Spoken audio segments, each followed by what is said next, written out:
নমস্কার। ওমর দরদিয়ার আজকের পর্বের রিভিউ নিয়ে বাংলা সিরিয়াল সমাচার তোমাদের সামনে চলে এসেছে। তো আজকের পর্বের রিভিউতে দেখা যাচ্ছে যে অনিরুদ্ধকে তো চাকু মেরে দিয়েছে, আর তার মেয়ে মানে তানিয়া সমানে কেঁদে যাচ্ছে, বাবার কি হলো, বাবার কি হলো, বাবার কিছু হবে না তো, বাবার কিছু হবে না তো। মা বলছে কিচ্ছু হবে না, কিচ্ছু হবে না। এবার তো হেল্প হেল্প চিৎকার করছে, কেউ আছেন, কেউ আছেন, বাঁচান বাঁচান। আশেপাশে কেউ নেই, এমনকি কোনো গাড়ি ঘোড়া পর্যন্ত নেই। কি করবে কি করবে, সামনে একটা ভ্যান দেখতে পেয়েছে। তানিয়া বলছে বাবার কিছু হবে না তো, বলে না না তোমার বাবার কিচ্ছু হবে না, একটু বাবাকে ধরো। এই বলে তানিয়া বাবাকে ধরে আর ও ভ্যানটা আনতে যায়। আর ওই ভ্যানটাতে কোনো ক্রমে অনিরুদ্ধকে চাপিয়ে এবার ভ্যানটা টানতে টানতে নিয়ে যাচ্ছে। এবার কিছু দূর গিয়ে একটা ইটে ভ্যানটা আটকে গেছে, আর টানতে পারছে না, কি মানে কি করবে বুঝে পাচ্ছে না। তখন সামনে দিয়ে একটা বাইকে করে ছেলে যাচ্ছে।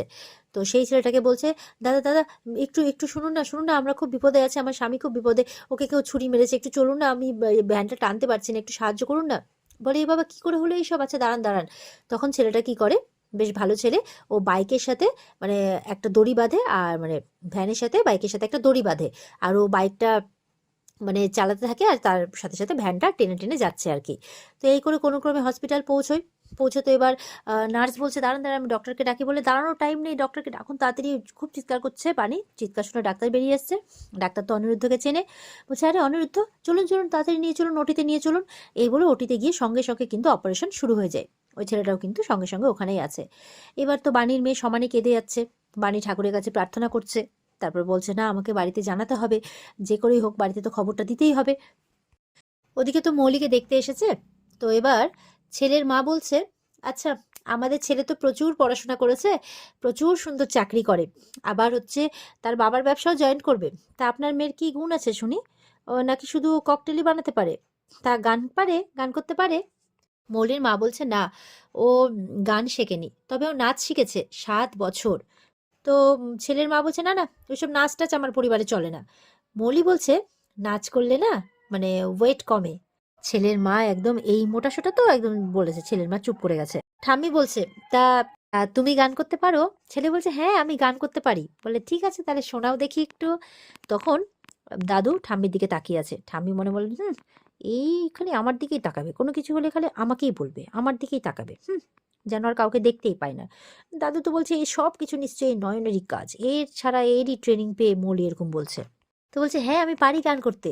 এবার ছেলে এমন গান ধরেছে, বলছে আচ্ছা আচ্ছা বাবা ঠিক আছে। ছেলের মা জনি, জনি থাম, তুই থামবি, ধমক দিয়েছে, 2 লাইন গাওয়ার পর থেমে গেছে। তো এবার ঠামি বলছে তোমার খুব মিষ্টি গলা। ছেলে বলছে থ্যাংক ইউ। দিয়ে ওর মৌলি আর মৌলির ঠাম্মি একদম হেসে উঠেছে। ছেলের মার তো খুব মান সম্মানে লাগছে। এবার মৌলি বলছে তুমি রান্না করতে পারো? বলে আমি ব্ল্যাক কফি বানাতে পারি, ব্ল্যাক টি বানাতে পারি, আরেকটা কি বেশ সেদ্ধ টাইপ কিছু একটা বললো। তো বলে আচ্ছা ঠিক আছে খুব ভালো, তাহলে বিয়ের পর ঘুম থেকে উঠে মানে বেড টিটা তুমি করে দেবে কেমন বেবি, এইভাবে বলছে। জনের মা তো এবার মানে ছেলের নাম জনি ডাক নাম, রেগে ফায়ার। বলে আপনারা কি এভাবে কি শুরু করেছেন নাকি, আমাদের কি অপমান করার জন্য এখানে ডেকে পাঠিয়েছেন নাকি? হ্যাঁ জনি চল এখন এখান থেকে, আমরা এক মুহূর্ত থাকবো না এখানে। এই বলে একদম উঠে একদম ধুরুম ধুরুম করে হাঁটতে হাঁটতে চলে যাচ্ছে। ছেলের বাবাও চলে যায়। এবার ছেলে মেয়েকে বলছে যে আবার দেখা হবে কেমন, আমার না আপনাকে খুব পছন্দ হয়েছে। দিক থেকে আবার ডাকছে জনি। হ্যাঁ মা আসছি আসছি বলে ছেলে আবার চলে যায়। আর এরা তো হেসেই লুটোপুটি খাচ্ছে। তখন এবার মৌলির বাবা মা বলছে এসব কি হচ্ছে মৌলি, এসব কি হচ্ছে? মৌলির বাবা বলছে তুমি জানো ওনার সাথে কতদিন ধরে আমার বিজনেস রিলেশন, তুমি কি করলে এটা? অনেক হয়েছে বাবা, তুমি এই যে পাত্রপক্ষকে ডেকেছো, একবারও তুমি জানার চেষ্টা করেছো, আমার পারমিশন নিয়েছো যে আমি বিয়ে করতে চাই কি চাই না? আমি যদি বিয়ে করি তো একমাত্র অনিরুদ্ধকেই করবো, তাছাড়া আর করবো না। দাদু বলছে সেটা সম্ভব নয়, কোনো মতেই সম্ভব নয়, তুমি ভুলে যাও অনিরুদ্ধকে। ঠাম্মি বলছে আহারে কেন ভুলে যাবে, ছোটোর থেকে মেয়েটা তো একজনেরই স্বপ্ন দেখে এসছে অনিরুদ্ধ, তাহলে মেয়েটা কেন ভুলে যাবে বলো তো? তখন দাদু বলছে সবকিছু তোমার আশকারাতেই হচ্ছে, বুঝতে পেরেছো, তোমার আশকারাতেই হচ্ছে, একটু তো মেয়েটাকে ভালো শিক্ষা দিতে পারলে না, এইভাবে বলছে। এবার রাগ মনোমালিন্য এই সবের মধ্য দিয়ে এই পর্বটুকু কাটে, মানে ছেলেকে বিদায় করতে পারে মৌলিরা আর কি। ওদিকে বিদ্যুৎ ওখান থেকে পালিয়েছে। এবার দেখছে তার ফোনে মৌলির ফোন এসছে। বলছে এবার কি করি, মানে মৌলি কাজটা করতে বলেছিল, মৌলি বাণীকে মারতে বলেছিল। তো বিদ্যুৎ বলছে এবার কি করি, ফোন তো করে যাচ্ছে, কাজ তো গন্ডগোল হয়ে গেছে। তো এবার মৌলির ফোনটা রিসিভ করে। মৌলি বলছে কি হয়েছে, কাজ হয়েছে তো, একবারে ফিনিশ তো? বলে মানে হ্যাঁ কাজ হয়েছে, কিন্তু সমস্যা হচ্ছে যে মানে বাণীকেই চাকুটা মারতে গেছিলাম, বাণী আমার একদম সামনেই ছিল, কিন্তু হঠাৎ করে কোথা থেকে অনিরুদ্ধ সামনে চলে আসে আর চাকুটা তার পেটে লেগে যায়। এটা শুনে তো তানিয়া একদম কি কি বলছো তুমি, মানে তানিয়া বলছে মৌলি, কি বলছো তুমি, কি বলছো, রাখো রাখো ফোন রাখো। এই বলে ও কিন্তু একদম কি করবে বুঝে পাচ্ছে না। আর এবার তখন এসছে ঠাম্মি, মানে ঠাম্মিকে বলতে এসছে ব্যাপারটা। ঠাম্মি বলছে কি হয়ে গেছে তো কাজ, বা আমি জানতাম। আর না না না, তা হাসবো না ভাই, ওর আত্মার শান্তি কামনা করি বরঞ্চ। তখন আবার ওর ভূত আবার আমার ঘাড়ে চেপে বসবে, না বাবা ওই রিস্ক নেওয়া যাবে না। ওপরে যা চিৎকার চেঁচামেচি হচ্ছে ওই শুনে আমি বুঝে গেছি যে বাণীর কি একদম শেষ। এবার ওপরে চিৎকার চেঁচামেচি বলতে ওপরে অনিরুদ্ধর মা দিচ্ছিল সন্ধ্যা, তখন সন্ধ্যা প্রদীপটা হঠাৎ করে নিভে যায়। আর তখন চিন্তায় পড়ে যায়, অনিরুদ্ধর বাবাকে ডাকছে, বলে কি হলো কি হলো, বলে তুমি অনিরুদ্ধকে এক্ষুনি ফোন করো, আমার সন্ধ্যা প্রদীপটা হঠাৎ করে নিভে গেল, তুমি দেখো ও ঠিক আছে কিনা, তুমি এক্ষুনি ফোন করো। বলে আহা চিন্তা করছো কেন, কিচ্ছু হবে না, আমি ফোন করছি দাঁড়াও। এই বলে অনিরুদ্ধর বাবা যখন ফোন করতে গেছে তখন কিন্তু দেখছে বাণী ফোন করেছে অনিরুদ্ধর মায়ের ফোনে। তো এবার তো ওর বাবা ফোনটা রিসিভ করেছে, হ্যাঁ বাণী বলো। তখন বাণী এরকম বলছে যে আপনার ছেলের পেটে কেউ একজন ছুরি মেরেছে, ওর অবস্থা ভালো নয়, হসপিটালে আছে। এটা শুনে তো অনিরুদ্ধর বাবা একদম থরথর করে কাঁপতে শুরু করে দিয়েছে, কি কি বলছো কি বলছো, ছুরি মেরেছে ছুরি মেরেছে, এক্ষুনি আসছি এক্ষুনি আসছি। এবার তো অনিরুদ্ধর মা চিৎকার করছে, কি হয়েছে আমার ছেলের কি হয়েছে। তখন বলছে আমাদের ছেলের পেটে কেউ ছুরি মেরেছে, আর তার মা চিৎকার করে উঠেছে, কাঁদতে শুরু করে দিয়েছে। সেই চিৎকারটাই নিচে অ্যাকচুয়ালি মৌলির ঠামি শুনতে পেয়ে ভাবছে হয়তো বাণী শেষ, মানে ওরা তো প্ল্যান করেছিল বাণীকে মেরে ফেলা, তাই ভাবছে মনে হয় বাণী শেষ। এবার মৌলির বাবা মা এসছে মৌলির কাছে ঠাম্মির কাছে, বলছে খবরটা শুনলেন খবরটা শুনলেন। তখন ঠাম্মি বলছে হ্যাঁ শুনলাম, বলে আমরা হসপিটালে যাচ্ছি, আপনি যাবেন না। বলে যেতাম গো, কিন্তু আমি না মানে একদম হাঁটতে পারছি না, আমার গলাটা খুব ব্যথা। বলে ভাবতে পারছেন, বলছে হাঁটতে পারছি না, বলছে গলা ব্যথা, গলাটা করছে, বলছে না না কিছুতেই হাঁটতে পারছি না, মাথা কাজ করছে না অ্যাকচুয়ালি এক্সাইটমেন্টে। মৌলির বাবা মা শুনে একটু অবাক হচ্ছে কথা। তো বলছে যে আচ্ছা ঠিক আছে আমরা তাহলে বেরোচ্ছি। বলে হ্যাঁ কি আর করা যাবে, যাও, যাওয়ার ইচ্ছে ছিল কিন্তু আমি এখান থেকেই ওর আত্মার শান্তি কামনা করব। আবার আমার এখানে তো আবার অনেক কাজ, আবার শ্মশান টশান থেকে ফিরবে, সব কাজকর্ম করতে হবে। মৌলির বাবা মা শুনে অবাক, কি কি সব বলে যাচ্ছেন আপনি। মৌলির মা বলছে শ্মশান টশান এইসব কথা আপনি কেন বলছেন, কি বলছেন আপনি। আরে অনিরুদ্ধর পেটে ছুরি মেরেছে বুঝতে পারছেন, বলে কি, একদম মানে আকাশ থেকে ধপ করে মাটিতে পড়ে যায় এরকম একটা অবস্থা ওই মৌলির ঠাম্মির। মৌলি বলছে হ্যাঁ আমি তো সেটাই বলার চেষ্টা করছি তখন থেকে যে অনিরুদ্ধর অবস্থা ভালো নয়, আমাকে এক্ষুনি হসপিটালে যেতে হবে। এগুলো মৌলি ছুটে বাইরে চলে যায়, মৌলির পেছন পেছন ওর বাবাও যায়।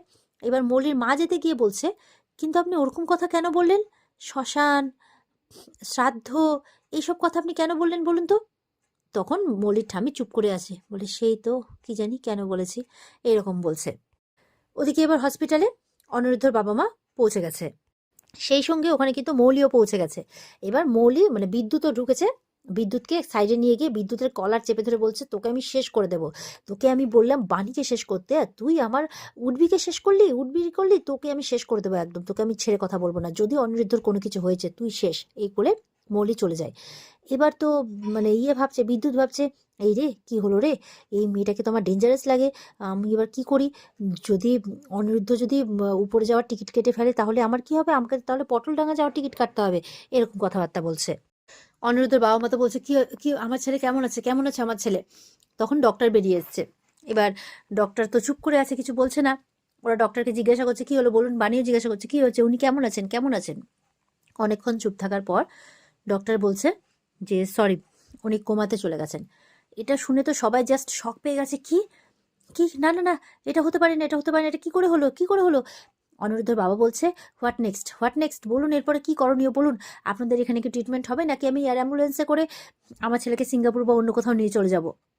ডক্টর বলছে ওয়েট ওয়েট, দাঁড়ান, আমরা আমাদের যথাসাধ্য দিয়ে চেষ্টা করছি, এখন ওনাকে মুভ করানোর মতো সিচুয়েশানে উনি নেই, সিচুয়েশান যথেষ্ট ক্রিটিক্যাল, ওই জন্য 24 ঘন্টা অবজারভেশনে আমাদেরকে রাখতেই হবে, তারপরে সিচুয়েশান দেখে আমরা আপনাদেরকে বলতে পারবো।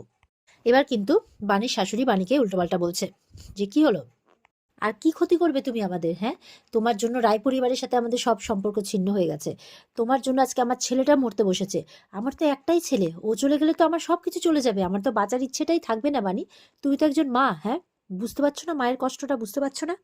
তোমাকে নাকি অনিরুদ্ধ নিজে হাতে সিঁদুর পরিয়েছিল, তাহলে কি হলো তোমার স্মৃতি সিঁদুরের জোর, কি হলো বলো কি হলো, আমার ছেলেটার এরকম কেন হলো। তখন মৌলি আসছে, বলছে এক স্মৃতিতে দুই বরের নামে সিঁদুর পড়লে কি সেই স্মৃতি সিঁদুরের জোর থাকে। আজকে অনিরুদ্ধর এরকম অবস্থার জন্য শুধু তুমি দায়ী বাণী, শুধু তুমি, করলো কিন্তু নিজে, আর সব দায় চাপিয়ে দিচ্ছে বাণীর উপর। অনিরুদ্ধর বাবা বলছে একটা লেখাপড়া জানে শিক্ষিত ছেলে কি করে যে এত বড় ভুল করলো, একটা মানে একটা পড়াশোনা জানে না, কোনো স্টেটাস নেই কিছু নেই, এরকম একটা মেয়েকে বিয়ে করলো। বলছে সেন্টিমেন্টাল ফুল একটা, মানে স্টেটাস স্ট্যান্ডার্ড কোনো কিছু মাথায় রাখলো না। বলছে কাকে কি বলবো, যা ক্ষতি হয় তা তো আমার হবে, অন্য কারোর তো হবে না। বাণীর কিন্তু এই কথাগুলো শুনে একদম ভালো লাগছে না, বাণীর মেয়ে তো কেঁদেই যাচ্ছে। তানিয়া তো বলছে মা বাবার কাছে যাব, মা বাবার কাছে যাব, বাবাকে একবার দেখবো, একবার দেখবো মা। তখন নার্স বেরিয়ে আসে, বলে ও নার্স আন্টি, তুমি আমার বাবা অনিরুদ্ধ চ্যাটার্জিকে কোথায় রেখেছো? বলছে তোমার বাবাকে ওই যে ওই ঘরে রাখা হয়েছে, কিন্তু তুমি তো এখন দেখতে পারবে না, তবে তুমি ওই কাঁচ দিয়ে দেখতে পারো। তখন ওর মেয়ে দৌড়ে ওই কাচের ওখানে চলে যায়। আর বাণী বলছে নার্স আন্টি কি বললো শুনলে না, যে বাবাকে এখন দেখতে পারবে না, বাবার কাছে যেতে দেবে না, বাবাকে আগে সুস্থ হতে দাও। কিন্তু মেয়ে তো শুনবে না, মেয়ে বাইরে কাছ থেকে কিন্তু বাবাকে দেখছে আর কাঁদছে। এবার মেয়ে বাবাকে দেখেই যাচ্ছে আর বলছে যে ওই রাক্ষসটা বাবাকে মেরেছে, ওই রাক্ষসটা, আর সমানে কেঁদে যাচ্ছে। আর এখানেই কিন্তু আজকের পর্ব শেষ হয়ে যায়। তো বন্ধুরা, এই ছিল আজকের পর্বের রিভিউ।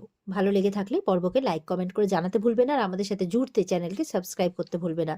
দেখা হচ্ছে তোমাদের সাথে আগামীকালকে। সবাই খুব ভালো থাকবে। আজকের মতো পর্ব এই পর্যন্তই। টাটা।